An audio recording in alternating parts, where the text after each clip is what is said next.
குனித்த புருவமும் கொவ்வை செவ்வாயிற் குமிழ் சிரிப்பும் பனித்த சடையும் பவளம் போல் மேனீர் பால் வெந்நீரும் இனித்த முடைய எடுத்த பொற்பாதமும் காண பெற்றால் மனித்த பிறவியும் வேண்டுவதே இந்த மாநிலத்தே. ஓம் நம சிவாய.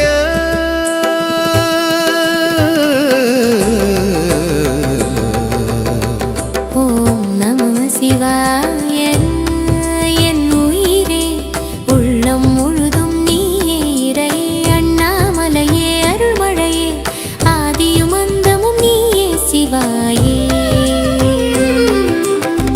கைலாசவாசா கருணை கடல்